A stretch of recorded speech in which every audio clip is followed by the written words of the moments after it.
संजय पंडित का हत्यारा आतंकी पुलवामा मुठभेड़ में ढेर। मुठभेड़ में मारे गए कुल 2 आतंकी, 1 जवान भी शहीद। मुठभेड़ में घायल दूसरे जवान का अस्पताल में इलाज जारी।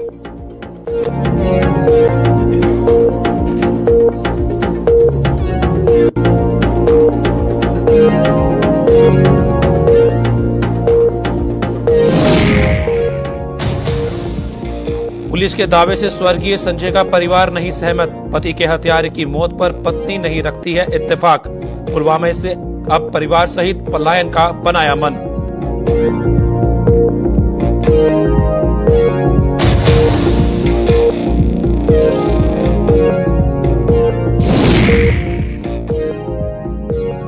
शुरू होने से पहले ही विवादों में गंडोला परियोजना। कटरा के कारोबारी कर रहे विरोध। धर्मनगरी रही बंद से माता वैष्णो देवी के श्रद्धालु भी फंसे मुश्किलों में।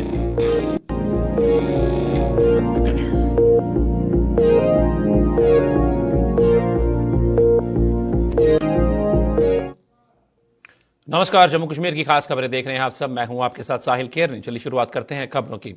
कश्मीर घाटी के पुलवामा जिले में रविवार को आतंकियों की गोली का शिकार हुए संजय पंडित के हत्यारे सहित 2 आतंकियों को सुरक्षा बलों ने अवंतीपोरा में आज हुई मुठभेड़ में मार गिराया।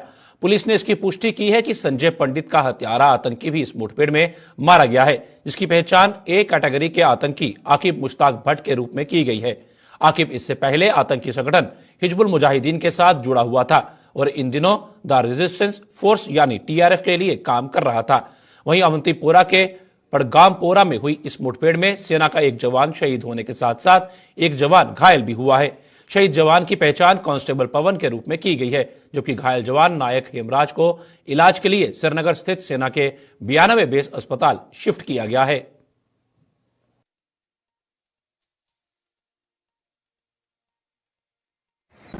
Unfortunately, in the initial exchange of fire, one of our brave Jawans has lost his life, and we salute his bravery.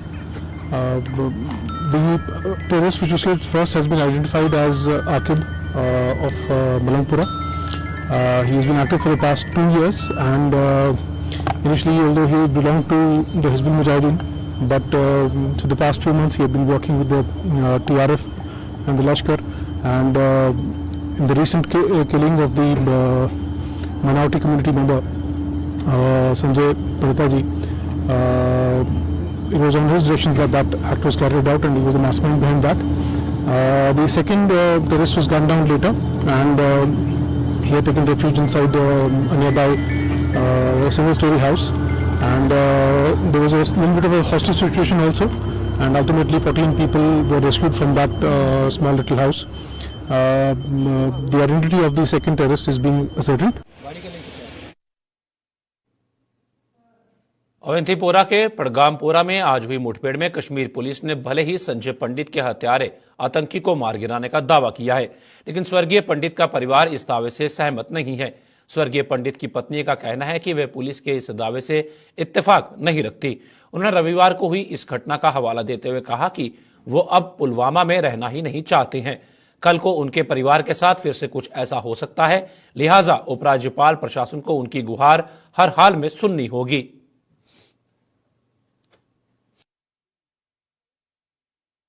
अभी मुझे दुख नहीं मिटा है, दुख नहीं मिटा, ना मुझे मिटेगा दुख कभी उनका। मुझे नहीं पता था ये वही था, कौन था मुझे ये पता नहीं, कौन सा दुश्मन था ये मेरे को कोई पता नहीं। अगर मैं आंखों से दुश्मन को देखती थी, मैं वही बोलती थी कि मेरा दुश्मन यही था।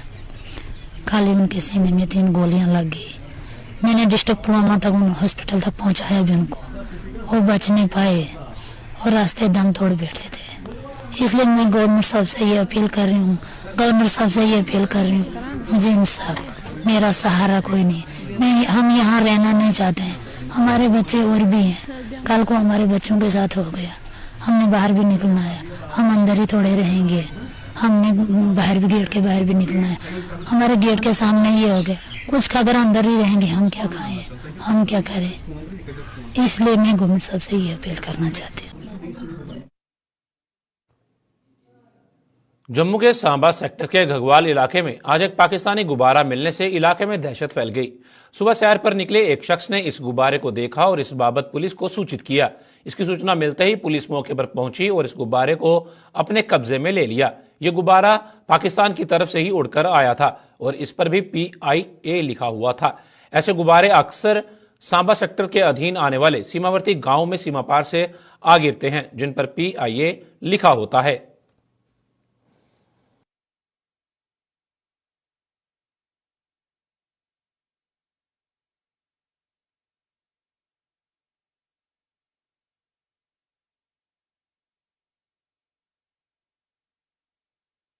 सुबह जब गया ना इधर सैर करने तो देखा था इधर पड़ा था। मैंने कहा लिफाफा होगा कोई पड़ा, इधर लोग फेंकते ना इधर लिफाफे लोग पड़ा होगा लिफाफा कोई।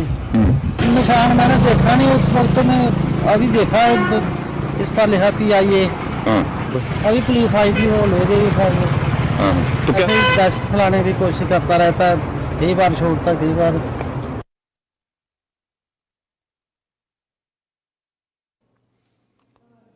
धर्मनगरी कटरा के ताराकोट इलाके से माता वैष्णो देवी के पवित्र भवन तक प्रस्तावित गंडोला परियोजना शुरू होने से पहले ही लगातार विवादों में घिर रही है। कटरा के कारोबारियों ने आज अपने अपने कारोबार बंद रखकर इस परियोजना का कड़ा विरोध करते हुए श्राइन बोर्ड के खिलाफ प्रदर्शन किया। और तो और इस बंद के दौरान घोड़ा, पिट्ठू और पालकी वालों ने भी आज अपना कामकाज बंद रखा। कारोबारियों ने श्राइन बोर्ड के कार्यालय के तक एक रैली निकाली और अपनी इस मांग को लेकर अधिकारियों को एक ज्ञापन भी सौंपा।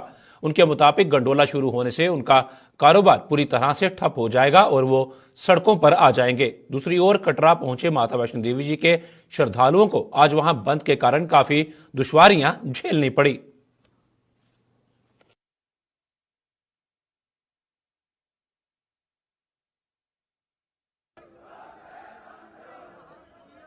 सोनू ठाकुर है, मैं पुराने ग्रुप का रहने वाला हूँ। मेरा जितना भी बिजनेस है वैष्णो देवी ट्रैक पे है, तो मैं आज हम जितने लोग हैं, घोड़ा, पिट्ठू, पालकी वाले और दुकानदार सारे इकट्ठे होकर Shri Mata Vaishno Devi shrine board CO के पास जा रहे हैं। उनको एक मनोरंजन देंगे कि जो ये गंडोला ताराकोट मार्ग से लगा रहे हैं, हम चाहते हैं कि इसको रद्द करें और एक जो गंडोला है हम नहीं चलने देंगे। यही हमारी आपसे आपके माध्यम से अपील है श्राइन बोर्ड से। तो हमने भी सोचा था कि यहाँ पे हम पिट्ठू पौनी ये सब करके हम लोग जाएंगे वैष्णो देवी दर्शन करने के लिए, बट हमें कुछ तो परेशानी हो रही है। बाकी और सब बुजुर्ग भी हैं, उनको भी परेशानियां हो रही हैं। और ये रोपवे तो त्रिकुटी पहाड़ में भी इनका हादसा हो चुका है, तो हमने देख चुका है। तो यहाँ पे धार्मिक स्थल में ये सब आई थिंक नहीं होना चाहिए। बाकी और सुविधाएं तो हमारे लिए हैं ही यहाँ पे ना। समस्या तो बहुत ज्यादा है। हम लोग भी आए थे, हम लोग सोचा था कि घोड़ा, पिट्ठू, पालकी के थ्रू जाएंगे, बट क्योंकि यहाँ बंद है और अचानक की स्ट्राइक है, तो हेलीकॉप्टर की बुकिंग नहीं है, इंस्टेंट नहीं है, 2 महीने का वेटिंग रहता है। तो सुविधाएं अगर कुल मिला अगर कहा जाए तो अब तक मार्क नहीं है। उसके अलावा रोपवे की घटनाएं आए दिन हम लोग सुनते ही रहते हैं, कहीं ना कहीं होती रहती है। हमारे बाबा बैजनाथ धाम में त्रिकुटी पर्वत बोल के है, वहाँ भी कुछ दिन पहले एक बहुत बड़ी घटना हुई थी। यहाँ भी जनवरी को स्टैम्पेड हुआ था। तो इन सारी चीजों को देखते हुए लगता है कि पहले सिक्योरिटी ज्यादा इंपॉर्टेंट है, उसके बाद सुविधा है। पहले से जब इतने दिनों से प्रोसेस चल रहा है घोड़े का, पिट्ठू का, जिसमें माँ के आशीर्वाद से कभी कोई ऐसी दुर्घटना नहीं होती है, तो पुराने सिस्टम को ही कंटिन्यू कर रखा जाना चाहिए। और नए सिस्टम से अगर बना दे रहे हैं तो बाकी सारे लोगों को कॉन्फिडेंस में रखते हुए, जिनकी रोजी रोटी माता के दरबार से चलती है, उनका भी ख्याल रखा जाना चाहिए। डोडा पुलिस द्वारा ड्यूटी के दौरान शहीद हुए पुलिस कर्मियों की याद में police martyrs range level cricket tournament का आयोजन किया गया है। सिविक एक्शन प्रोग्राम के तहत आयोजित एक टूर्नामेंट का उद्घाटन आज डोडा किश्तवाड़ रामबन रेंज के DIG सुनील गुप्ता ने किया। उन्होंने बताया कि डोडा किश्तवाड़ रामबन रेंज की तमाम सब डिवीजनों में ऐसे क्रिकेट टूर्नामेंट आयोजित किए जाएंगे और विजेता टीमों में से 24 टीमों का गठन किया जाएगा। इन टीमों के बीच डोडा में एक बड़े क्रिकेट टूर्नामेंट का आयोजन किया जाएगा।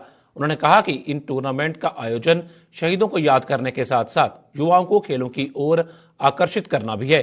SSP डोडा अब्दुल क्यूम सहित अन्य अधिकारी भी इस मौके पर मौजूद थे। जैसा कि आपको पता ही है, रेंज पुलिस हेडक्वार्टर की तरफ से डोडा किश्तवाड़ रामबन रेंज में पिछले साल भी कई सारी कॉम्पिटिशन्स स्पोर्ट्स के हुए और इस विषय में इस बार इस साल के लिए फिर से सिविक एक्शन प्रोग्राम के तहत आदरणीय DGP साहब ने हमें फिर से जो है ये प्रोग्राम्स कराने के लिए हमें अलॉट किया है।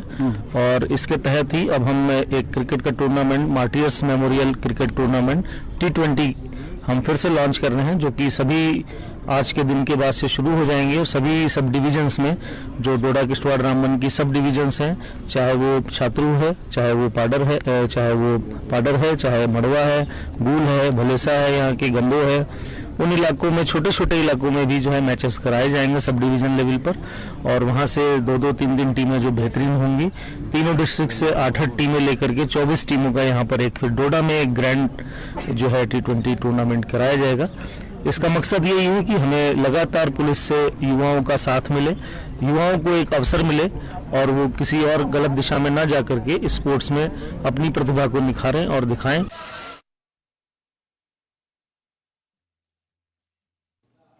शहीदों की याद में सांबा पुलिस द्वारा police martyrs range level cricket tournament का आयोजन किया गया है, जिसकी आज शुरुआत हुई। सिविक एक्शन प्रोग्राम के तहत आयोजित एक टूर्नामेंट का शुभारंभ जम्मू सांबा कठुआ रेंज के डीआईजी शक्ति पाठक द्वारा किया गया।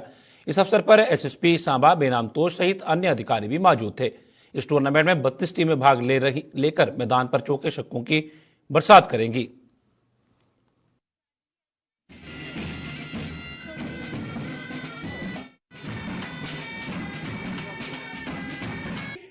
आज ये क्रिकेट टूर्नामेंट शुरू होने जा रहा है। अब मैं रिक्वेस्ट करूं जो हमारे पुलिस के शहीद हुए हैं उनकी स्मृति में एक सिविक एक्शन प्रोग्राम के तहत ये क्रिकेट टूर्नामेंट किया जा रहा है।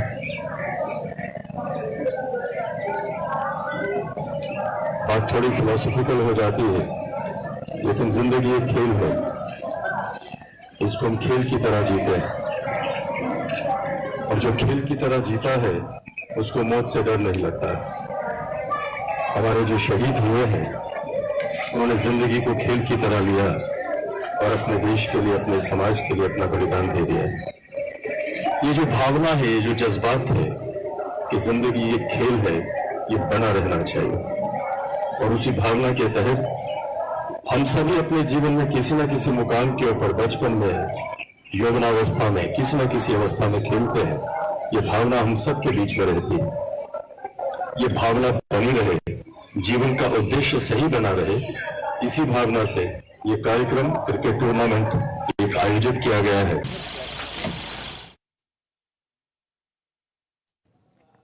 प्रॉपर्टी टैक्स के आदेश पर उठे विवाद के बीच पीडीपी द्वारा इसके खिलाफ लोगों का समर्थन हासिल करने के लिए जम्मू में शुरू किया गया हस्ताक्षर अभियान जारी है। पीडीपी ने जम्मू में आज भी हस्ताक्षर अभियान चलाकर लोगों का समर्थन जुटाया। पीडीपी भी कई अन्य सियासी जमातों की तर्ज पर प्रॉपर्टी टैक्स का पुरजोर विरोध कर रही है और पार्टी अध्यक्ष महबूबा मुफ्ती के निर्देश पर प्रदर्शनों का सिलसिला भी जारी है। पीडीपी ने इस हस्ताक्षर अभियान के जरिए कई लोगों का समर्थन जुटाया और दावा किया कि इसमें उसे भरपूर समर्थन मिल रहा है।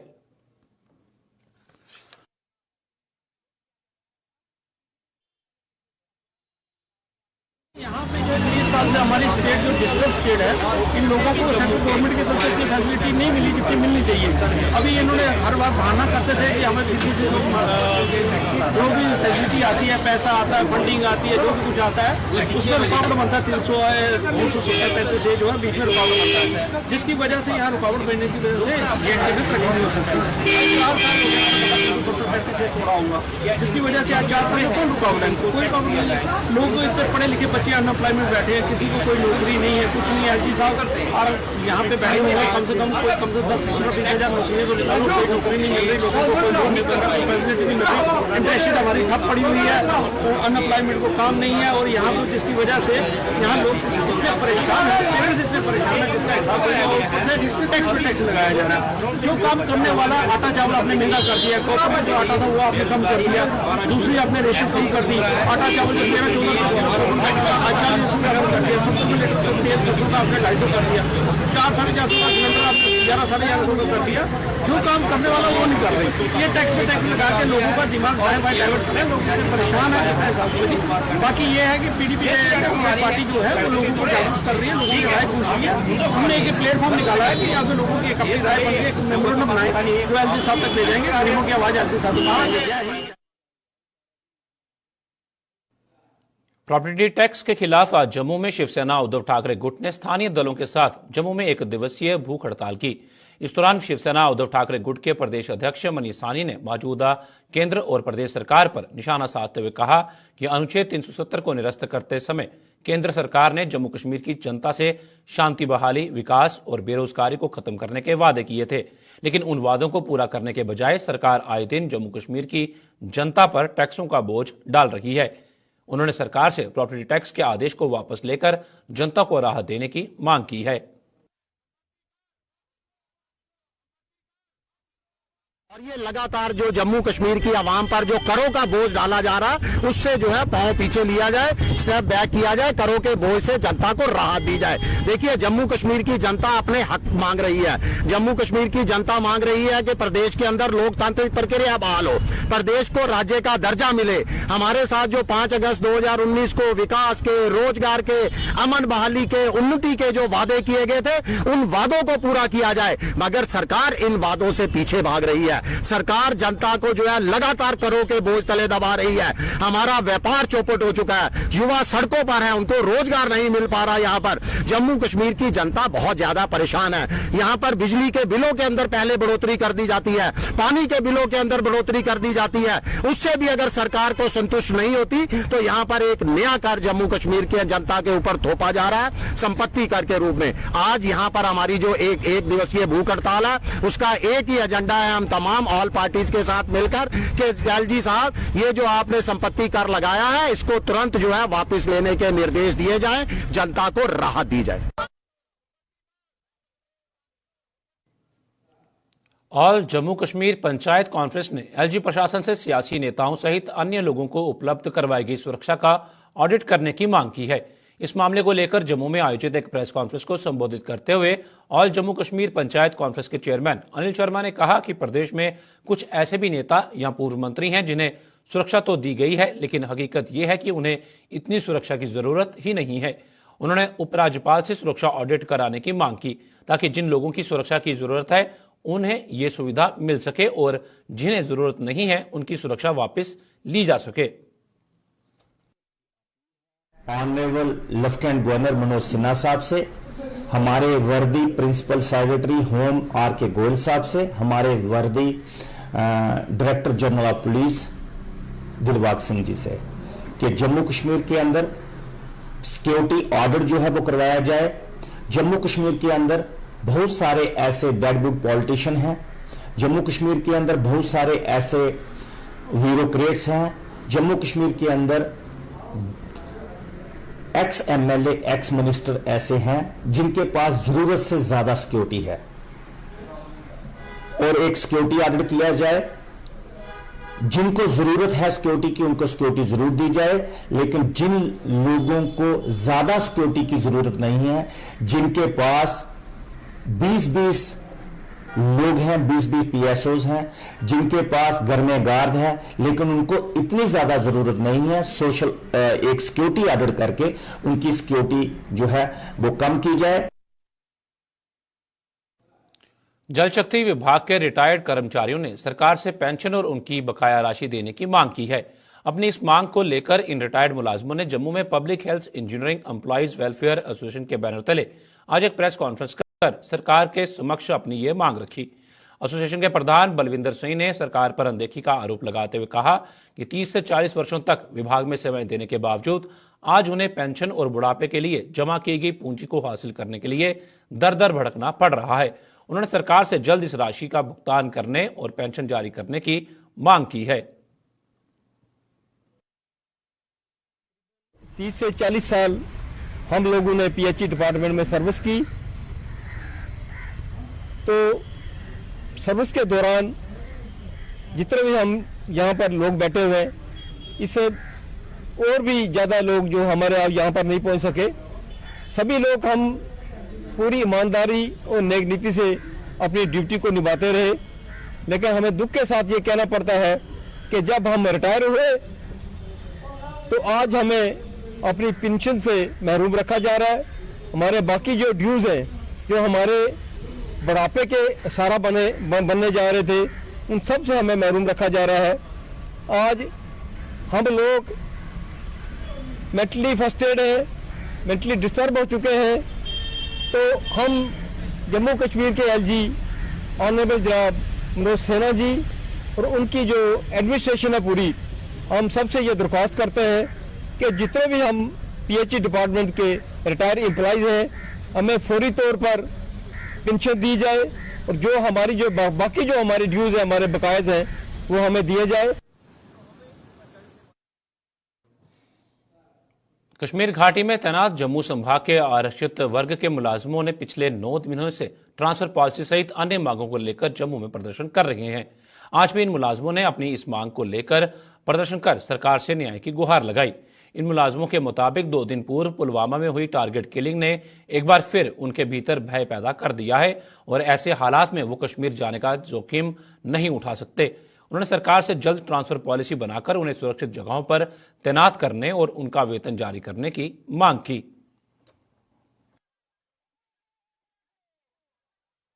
पिछले 8-9 महीनों से चल रहा है। इस धरने की एक ही मुख्य मांग है, वो है कम्प्रीहेंसिव ट्रांसफर पॉलिसी।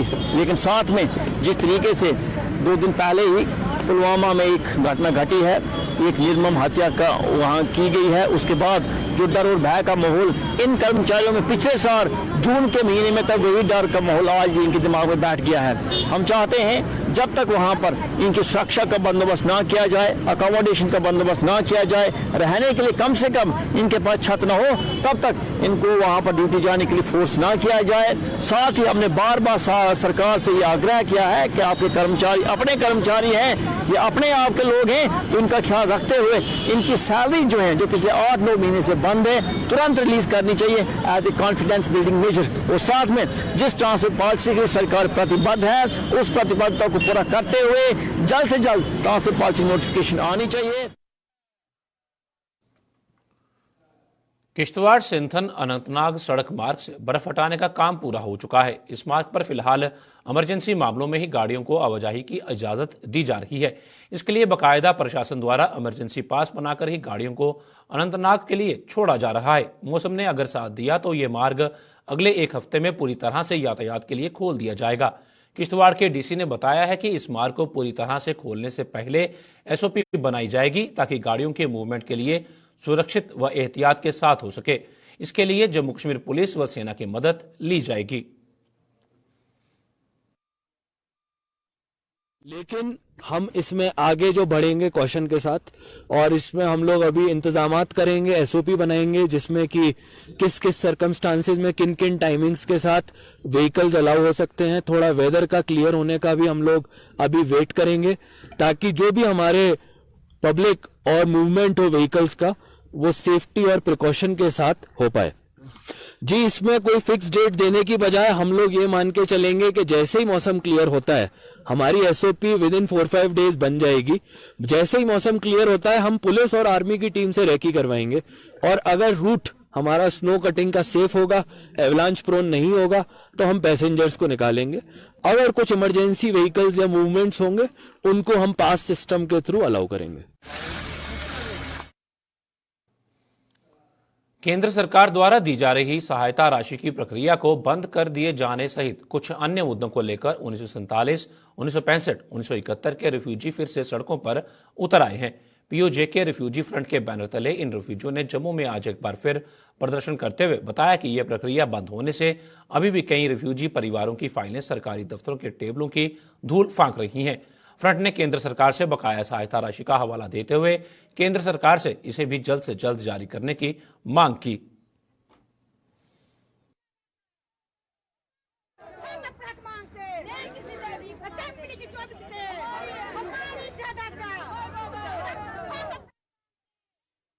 बड़े दुख की बात है कि गवर्नमेंट ने कुछ ऐसी चीजें की हैं जिसका हमें दुख है, और बहुत ज्यादा दुख है। नंबर 1, काम चल रहा था हमारा, लोगों के फाइलें चेक हो रही थी, पैसे भी आ रहे थे, लेकिन अभी इन्होंने बंद कर दिए हुए।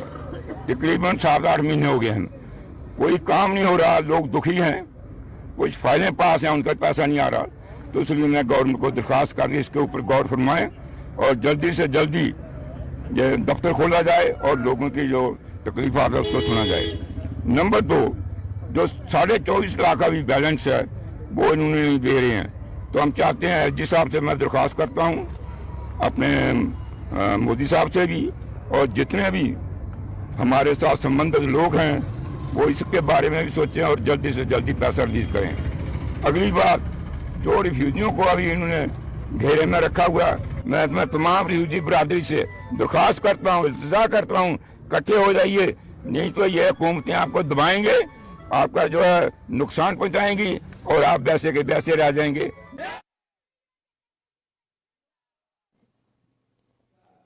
जम्मू कश्मीर की खास खबरों में फिलहाल इतना ही। दीजिए इजाजत। नमस्कार।